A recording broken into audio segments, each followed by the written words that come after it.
Welcome to our year-end edition of This Week in Missouri Politics. We are joined by the guests we've had on for a year-end show. Every year we've had a show. The Attorney General of the great state of Missouri and the Senator-elect, Eric Schmitt. Congratulations on your victory. Thanks. Good to be back here. So what did it feel like? You walk into the well of the United States Senate, representing 6 million Missourians. I loved your line in the campaign. I'm not from Billions, I'm from Bridgeton. It's a long way from Bridgeton to the well of the United States Senate. There's no doubt about that. We had an orientation a couple of weeks ago. Jamie, my wife, and I were there. And it's just incredibly humbling. You think about all the important debates that have rolled through that chamber over the years and the important role it plays in our republic. And it just, I mean, I'm humbled by it, I guess is the best word to say. So now that you're there, you're getting things squared away, you're getting your office set, your staff set. What are you going to go to work on? Well, I think, you know, it was pretty consistent during the campaign season as you're talking to voters, right? Meeting where they're at, what's important to them. And clearly, I think the reckless spending in Washington's top of mind. The higher cost of everything. And as we talked about, inflation's not some act of God like a tornado. There's a formula for it. It turns out if you spend trillions and trillions and trillions of dollars and you cut off domestic energy production, the price of everything goes up. So we've got to unleash American energy dominance again. So I'm going to work on that.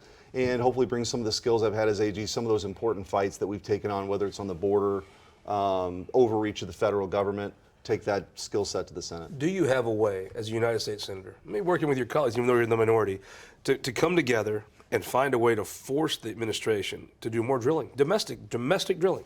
I would hope so. I don't view this, and I could be proven wrong, I don't understand why this would be a partisan issue. I mean, this affects everybody across the country. I mean, I think for the elites, that doesn't affect them as much. But I can tell you here in Missouri, it's not just the price of the pump. It's everything from bread to milk, groceries, energy prices, utility prices this winter. Everything's gone up. And it doesn't need to be that way. We have all the energy we'll ever need right under our feet.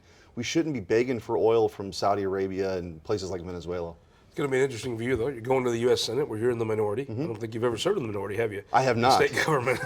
Be a little bit odd, I guess, at the end of the day. Well, I think you got to be yourself, and you kind of get asked that, what kind of senator are you going to be? Yeah. I'm going to be me, and I'm going to work with people I can work with, but I certainly have firm convictions about where I think we ought to head. And I will tell you that I think what I love about Missouri has always been skeptical of a federal government 1,000 miles away telling us how to live our lives. That's been pretty consistent throughout our 200-year history, and I'm going to say that, take that same kind of fighting spirit I've had as AG to the Senate. Enormous shoes you're filling in Senator Roy Blunt. Yeah, appreciate his service. Listen, Missouri's had, I mean, you can go back to Thomas Hart Benton, right? Kit Bond. You've got a tremendous lineage of senators from this state, and again, it's just the honor of a lifetime. I look forward to serving with Senator Hawley. It's just going to be, my family's excited. Election You got night. boys right now swinging a hammer Monday morning.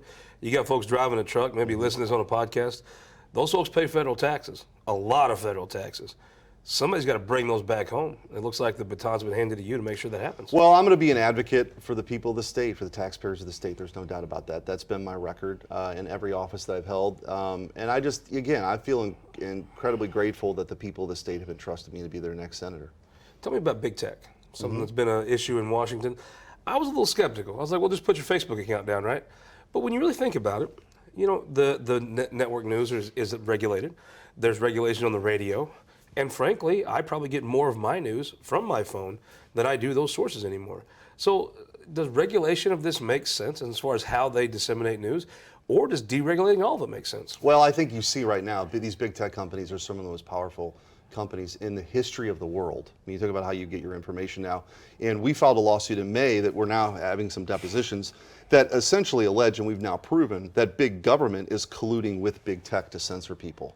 Didn't the Twitter documents prove that? Absolutely. I mean, you say what you want about Elon Musk, seems like a weird cat to me, but I don't think anybody has refuted the documents he's released when he took over Twitter. It's un-American. This idea, look, the First Amendment is this pressure release valve, right? Most political disputes across the world get resolved through violence. In this country, we made this bold declaration to the world that our rights come from God and government's there to protect those rights. First among those, right, is our ability to express ourselves. So when you have the heavy hand of the federal government, whether it's the FBI colluding or Anthony Fauci's team colluding and telling people what they can think, what they can say, that's a dangerous thing. And I don't care what your political stripe is, and that's what we're fighting against, and that's what I'm going to do in the Senate too. You mentioned Anthony Fauci. You deposed the guy that was on TV every day for 3 years. What was the most interesting thing you learned from that deposition? Besides him telling the court reporter to wear a mask when she sneezed, I mean, it was crazy. Some folks can't let it go. It's unbelievable. But for a guy who claimed to be the all-knowing oracle, he said, I don't recall 174 times. That was interesting. But I think what you took from it was his immediate desire to cover up the funding for the Wuhan lab, which he was a part of. And he knows that if that's the origin of the outbreak, right, that comes back on him. He did that and tried to censor people from that. He admired the lockdown tactics of communist China. That was shocking to me. But I think also, he was emailed by a friend. I mean, obviously the masks have been in the news, and we've been part of the discussion there to allow people to make their own decisions. Liberating those kids' faces, right? What you did. But you know, a friend emails him in February of 2020 saying, "Hey, I'm going on a plane. Should I wear a mask?" He says, "No, masks are ineffective." A few weeks later, he turns around and believes in universal masking, and then COVID tyranny is born that we've been fighting back against ever since. Well, take Anthony Fauci, been the top guy, but I thought, folks, even at your local health department in St. Louis, where they were concerned about COVID in St. Louis. I've kind of felt like at the beginning you give people a lot of grace because nobody knew. It's a really new thing. But about a year in, it felt like, okay, some of these health experts, public health experts, whatever they want to call them, it started from a place of true concern. Then it got to, okay, I kind of like being on KMOX at the top of the hour every day. I kind of like having a press conference once a week. I kind of like having this power. And I think they felt like if they admitted that the problem was receding, their power would recede.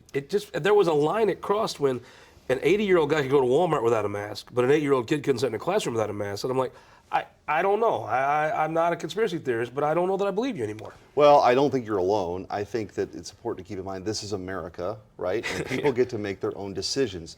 I don't think anybody, at least I don't, want to live in some biomedical security state. And I think this was, or ended up being, about power and control. And it wasn't about the science anymore. And that's dangerous in this country because I believe, and I think most people believe, and people I met in this long campaign for United States Senate, they wanted somebody who was going to stick up for them to make their own decisions. And that's what this fight was all about. And so whether it was masking or the vaccine, I mean, we took the OSHA vaccine mandate all the way to the Supreme Court and we won because OSHA was this agency created to make sure forklifts would beep when they back up, not force a medical procedure on 80 million people. So I think it's indicative of what happens when you cede too much authority, Scott, to these unelected bureaucrats who aren't accountable to anybody. And that's been the sort of the central piece of my time as AG, along with some other things. Looking back on your time as Attorney General, I thought there was a very reasonable bill put up. The authority should not, in a third-class county like where I grew up, fourth-class county, it should be with your presiding commissioner, your top elected official. It should not be with an elected bureaucrat. And a health board, let's be honest, in Butler County, nobody knew there was a health board. Now everybody knows. And I just, to me, that's a decision that should be left with Vince Lampe, a top elected official in that county. Well, I think the legislature has to delegate that power. So we've got a court decision, right, that the legislature's never actually delegated some of those decisions to local health authorities when we were talking about masking, right? Well, and now that it's over, you got to address these things, though, right? No, I now think the legislature ought to take a look at it, but I don't think bureaucrats in school districts, I mean, I'm on record about this, I don't think they should be making a decision for every kid in that school that they have to wear a mask. I think that's up to parents. So there is some things I think that the legislature probably needs to deal with, and I'm sure there's a bunch of pre-filed bills on that. So looking back at your time as AG, what are you most proud of? Well, I think we put together a great team. We took on some tough challenges, right? I mean, we launched the Safer Streets Initiative, a partnership with federal prosecutors, and we had hundreds of charges and indictments. The Safe Kid Initiative, where we're working to. Under the Biden administration, is there a way to continue that effort? Well, we tried. It was a partnership with the federal government. We tried. They pulled out of that partnership on the St. Louis side, which was really disappointing. I think that's something that people ought to be able to work together on, which is fighting crime. But for the Biden administration, it seems like everything is super partisan. But the Safer Kits Initiative, working through those thousands of untested sexual assault kits, I'm proud of that. Our anti-human trafficking efforts, I'm proud of that. We had the largest settlement in the history of the state, consumer-driven settlement on the opioid settlement that's going to help thousands of people tackle addiction. And then, of course, I think we stood in the gap and we're a national leader on taking on these big, important fights against the overreach of the federal government. And again, that's been in Missouri's DNA, from cities like Independence and Liberty to towns like Freedom and Defiance. It's in our DNA. We push back against that stuff, so I was proud to lead that fight. You never know. You can't quantify things or hypotheticals, but there's little kids who got liberated from having to wear a mask because of your work. When you look back, what would be bigger than that? Well, I think being a champion for freedom and liberty is important to me. And in the AG's office, the rubber really meets the road because there are real, actually concrete instances that you can get involved in, you can go and you can win. We took on border security issues, right? We won on the Title 42 lawsuit. If you look at what's happening at the border, Title 42 accounts for about half of the expulsions at the border. So if you think it's bad now, double it if we wouldn't have won that lawsuit. The OSHA vaccine mandate, we won that lawsuit. We liberated those kids in school districts. So there's actionable items that we took that delivered results for Missourians. The opioid settlement, the fighting crime. I mean, prosecuting, one of the highlights, I think, prosecuting that murder case in St. Louis City where we got the conviction. I was proud of that. I think that brought justice for the family, and I think send a signal that there's an attorney general in the state that cares about taking on violent crime. And so there's a lot of things in 4 years that Give me a I'm piece of really proud advice to give our next guest, Andrew Bailey. I think you have to approach. Well, I don't know if I'm, in the business of You're the giving guy advice, that's the job. but I think you approach that office with a lot of humility. There's a lot of important decisions you make. There's a lot of decisions that people never see. That you have to exercise good judgment and remember who you work for. It's the people. There's only one person in this whole state that has the job of Attorney General, and you got to make some tough calls along the way. But I think if you listen to the people and you remain humble with the job, you can do a lot of really good things. Last question. Now you'll have the first time you're not on the ballot in a while, right? Yeah, it'll be great. Cycle 6-year up. term. What does your caucus need to go to the American people in order to get you in the majority? Whatever you said last November, I mean, it worked for you, but it didn't work in a lot of this country. What needs to be said? What's the message? I think you have to, fight for the forgotten people of this country who feel like they've been left behind by a system that feels like it's rigged against them. And the truth is, there's some Trump in that. What you just well, said. I think, look, sure, but Yeah. I think you also, in Missouri, I feel like that's, again, it's such a diverse state culturally, but the one thing that ties us together, I think people want somebody who's going to stand up and fight for them. When they see some injustice or they see something's wrong, somebody with the courage who's going to be unafraid and push back. And you work on the things that you can do. I mean, I think moving forward, obviously, with energy independence, I think we ought to have tax relief. I think we need to cut red tape. I think, for every regulation that the federal government wants to impose, they ought to pull back 10. There's a lot of things that we can do, but I think for voters to understand there's somebody willing to get around and listen to them and fight for them, I think is really important. I guess there's less time I can call you General, but General Eric Schmitt, thank you for joining us. We look forward to seeing you back as a United States Senator next year on This Week in Missouri Politics. It'll be fun. Thanks, Scott. We'll be right back with the guy taking his place, Andrew Bailey, on This Week in Missouri Politics. For more than a century, the St. Louis Carpenters Union has shaped our communities. Through trusted alliances, we deliver skilled professional craftspeople while our business partners provide the kind of quality jobs that keep our economy humming. It's a blueprint that has worked since 1882. Turning Missouri into a right-to-work state stalls progress, wipes out jobs, and kills momentum. Right to work is wrong for everyone. Let's keep Missouri moving forward. Visit carpdc.org to learn more. All rise for Judge Mike Carter, Sundays on ABC 30, host of the Cowboy and Judge Show. Tune in for community advocate Judge Mike Carter and his celebrity guests as they discuss today's hot topics and big issues here at home in Missouri. Hear about the power of good from community leaders, business owners, students, charities, and tons of familiar faces. Court is in session with Judge Mike Carter on the Cowboy and Judge Show. Available at MikeCarter.com or Sundays on ABC 30. The Cowboy Judge Show. Giddy up. Giddy up. Data captured by our state-of-the-art monitors helps us pinpoint the timing and location of severe weather more accurately and respond to trouble more quickly. Ameren, Missouri's investment in smart technologies like this is one way we're improving reliability and restoring power faster than ever. Responding to trouble before trouble hits. That's energy at work. Ameren, Missouri. Welcome back to This Week in Missouri Politics. We brought you the current Attorney General.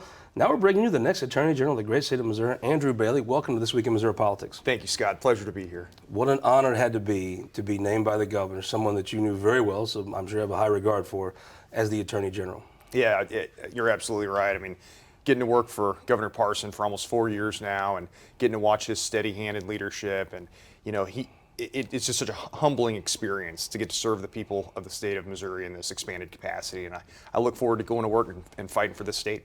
General counsel to the governor is a huge job. It's an odd job. You're in the middle of every single thing that happens in state government, but you're not as well known. So tell folks, where are you from? Where's your kinfolks from? Yeah, I grew up in mid-Missouri, and so went to the University of Missouri on an Army scholarship. That was all before 9/11, and I'd always wanted to go to law school, but once the terrorists crashed planes into the buildings in New York and the Pentagon, my career plans changed. I realized I wanted to get into the fight. And so upon graduation, I volunteered for a combat arms branch of service and was allowed to, I was armor branch, I was trained on tanks, reported to my duty station and volunteered to go over to Iraq and had the privilege and honor of leading soldiers in combat. Came back to the United States after that deployment, and they moved my unit from Fort Carson, Colorado down to Fort Hood, Texas. So I spent some time down in Texas training up the unit again and drawing all new equipment. And then we quickly deployed back to Iraq again, this time for a 15-month deployment. So did a second deployment there and came home and realized I was ready to come back to Missouri. And so I moved to St. Louis, lived in the city of St. Louis for a while, and I actually worked as an armed guard at one of the courthouses here in the city of St. Louis. Now back to your service, though. I've read reports when folks talk about fighting for their country, you actually were fighting for your country. Yeah, like I said, it was a privilege to get to lead soldiers in combat, and I was involved in the largest offensive operation of 2005. I actually served under H.R. McMaster, who was the colonel of the regiment at the time. Later went on to be President Trump's national security advisor. But that was a real privilege, and you get in situations where every decision that's made has life and death implications, and it weighs on you. But I'm proud of my service. I'm proud of the soldiers I got to lead. Like I said, it was a privilege and an honor to get to do that. I learned a lot of leadership lessons that I'll carry with me the rest of my life. In your current job, a lot of things come at you all at once every day.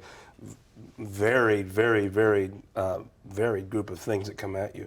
High stress situation. I would think the life you've led and some of the things you've done, well, I'm sure it gets stressful. Your benchmark for stress is somewhat different than, say, mine or somebody else's, right? Yeah, I mean, what constitutes a bad day looks very different when I think so. Things are blowing up and people are getting hurt than when things aren't going right in an office setting. Tell folks about your family. Well, I'm a beautiful wife that I've been married to for a while now, and we've got 4 children now. What MVP your wife was, holding the baby through this entire press conference. The governor talked, you come back, ping pong back and forth. The whole time she's holding that baby like nobody's business. Never broke a smile. No, she's the all-star of the family for sure. I get to go to work every day, and I clock in for certain hours during the day. She stays home with the children, and so she is on call and working 24/7, which is a monumental task. She doesn't get a day off, she doesn't get time off, and so I try to help when I get home. But she's the all-star, and the kids. I was so grateful that they were willing to stand still for as long as they did. There might have been some ice cream promised to them there that we're still paying out on, but that's kind of how that works. What, raised in church? Tell me about your folks. Yeah, raised in church there in mid-Missouri. We live in Montgomery County now, but Herman's the closest town, so we go to church in Herman. We have a great community there, both in church and in the Herman area. The kids love it. Having adopted children out of the foster system, it was important for my wife and I to provide them an element of stability. And so, we are very rooted to that area. I'm excited that my kids get to grow up with the same people that they knew in preschool, that they know in kindergarten, and through as they matriculate through school. There's just something special about a rural Missouri upbringing that you just can't replicate. I couldn't agree more. So you went and was an armed guard for a while, and you go to law school at Mizzou. You went to work for a prosecutor, right? Yep. So actually interned at the Montgomery County Prosecutor's Office while I was in law school, and really enjoyed that time. And I knew I wanted to be a prosecutor. Out of law school, I went to work at the Attorney General's office for a couple years. I was a line attorney, so I was on the road prosecuting cases all over the state. It's still going to be somewhat helpful, though, that you've actually worked in the office. Yeah, I mean, you see it from the ground up, Yeah. for sure. I didn't have interaction with the administration or the administrative side of the office, but getting to see it from the bottom rung, the line attorney's position looking up, gives me an interesting perspective for sure. It was after that I went to work at the Warren County Prosecutor's Office and got to be an assistant prosecutor and plug into that community. And then now I work for the governor, and here you are. Tell me about, obviously, a lot of folks speculated you'd be a top candidate, either for one of the larger judgeships in the state or this. I mean, you'd impress folks throughout the state. Tell me what it's like when the governor, your, at this point, friend and boss, calls you and says, I'm going to make you the next Attorney General of the state of Missouri. Well, the adrenaline's pumping, Yeah. obviously. I mean, it's an exciting moment, historic moment. But it's humbling. You know, the governor's adamant that people humble themselves to the positions in state government and that we serve the people. And that's my ambition. That's my motivation. It keeps me grounded. And certainly having watched him over these past several years demonstrate that level of leadership, that inspires me, and that's what I carry with me. All right, now that conversation is one thing. What do you tell your wife after you have that conversation? Yeah, that was a little bit more complicated. You know, certainly, yeah, Because she had to know you'd interviewed for you, talk. Everybody was talking about you, but I mean, when it's real and you've got the call, yeah. Do you call her? Do you go in person? Well, What's that like? we were in person, and so you know, our conversations are punctuated by a 4-year-old that needs to go potty or a baby that needs a bottle, and which is great. You know, that's kind of the fun of being. I really enjoy being a dad, and so it's a dynamic and fluid conversation. I assume she's excited with a few questions. That's about right. Yeah. Excited with a few questions about what that's going to look like and what those requirements are. So. All right, so now you're heading across the street to the Attorney General's office. What do you want to work on? Well, number one, adamant that we represent the state of Missouri. We be the law firm for the state of Missouri, and we fight for the people every day. You know, we're going to have excellence in all we do. There's a legacy of excellence that my predecessors leave behind. I intend to carry that forward. But I want to always be finding ways to get better, and I'm dedicated to that proposition. One of the key things I'm looking at is fighting back against President Biden's illicit, pernicious federal administrative overreach. We see that across the board in areas that we couldn't have dreamed of years ago. He's using unelected federal bureaucrats to try to indoctrinate Missourians and to push the Green New Deal and push a radical left-wing socialist agenda. And we're not going to stand for it. It's unconstitutional. It undermines democracy, undermines our system of federalism, and it undermines the rule of law. And so we're going to stand up and fight for the Constitution. Eric Schmitt has made sure everyone knows he's been butting heads with the federal government. You've got to observe that from across the street and probably play a role in a lot of it. Will that kind of watchdog mentality stay toward the federal government? Absolutely. We've got to stay focused on that. That's got to be a priority issue. You know, General Schmitt has done a fantastic job protecting the people of the state of Missouri from this soft despotism. I intend to carry that mission forward. So he talks about big tech. You've mentioned big tech before in our conversations. You know, to me, it was like, well, just turn your Facebook off. Who cares? Yeah. I mean, be a grown-up. But you get to thinking, you know, the way ABC, CBS, those are all very regulated by the federal government. Is it time for some of those considerations to be? I mean, we saw with Twitter, you can theorize however you want about Twitter. Elon Musk may be nuts, but the fact is, he's turned over hard evidence of how those folks in San Francisco that were not conservatives put their finger on what you saw on Twitter. Do you think it might be time for some of those ways that folks get news traditionally that are very regulated, some of those things to be looked at in big tech? Yeah, I think that General Schmitt has absolutely been in that fight. He started lawsuits, initiated lawsuits to demonstrate to the public the collusion between the federal government and big tech to suppress conservative voices in the public forum, in the public domain. That cannot happen. Do you believe, let's just take Twitter, do you believe Twitter highlighted more liberal voices and muted more conservative ones? I believe that's absolutely the case. I do too. I believe that evidence has been demonstrated, and we see new fact patterns, new evidence of it emerging every day. I thought that if you'd asked me that question, you guys said, yeah, probably. But I thought it would have been passive in some small ways. Sort of like how Dan Rather did the news. You knew it was a liberal, but it wasn't, you didn't get the sense it was over the top. But we were wrong. I mean, it was very aggressive. Yeah. Well, and you know, at the end of the day, it's a First Amendment free speech. Political speech has to be protected, even speech we disagree with. And so when you've got big tech and the federal government colluding to suppress conservative voices, we have a constitutional issue that must be addressed. And really, people on both sides of the aisle should stand up and get behind the First Amendment and say, this isn't right. It's not right for anybody. Free speech is one of the elements that makes this country great, and it's worth standing up and fighting for. So tell me about your relationship with your two predecessors, Senator Hawley, and now, I guess, in 3 weeks, Senator Schmitt. Yeah, well, I studied constitutional law and statutory construction under Professor Hawley, studied agricultural law under his wife, Professor Erin Hawley. So, well, she's sharp, ain't she? Oh, gosh, they're great people. You know, they taught me so much about the law, and it was fun to watch him move from law professor to attorney general to the United States Senator, and the wonderful things he's done for the state and the nation in that capacity.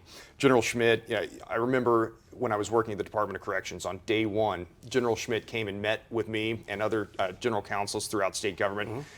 Got to shake his hand, get to know him, and he dedicated himself to leading the law firm for the state of Missouri. And I've considered him a friend ever since. I've had occasion to interact with him and his staff, to work closely with him. He's someone I look up to. Obviously, as I stated, that there's a legacy of excellence that he leaves behind, and I intend to continue to pursue that and always find ways to get better. There's a reason you get promoted, right? When running for U.S. Senate, it's a very hard thing. You do a good job in the job you're in, you get promoted. Like being general counsel, do a good job in that, you get a promotion. But I've seen the governor when he's sitting in that chair, and he's told me, I care about some consistency. How do you view that? Well, stability is important. You need institutional knowledge to keep the wheels spinning. And fortunately, we've had such good attorneys general and they've performed so well in their job that the people have rewarded them with higher office.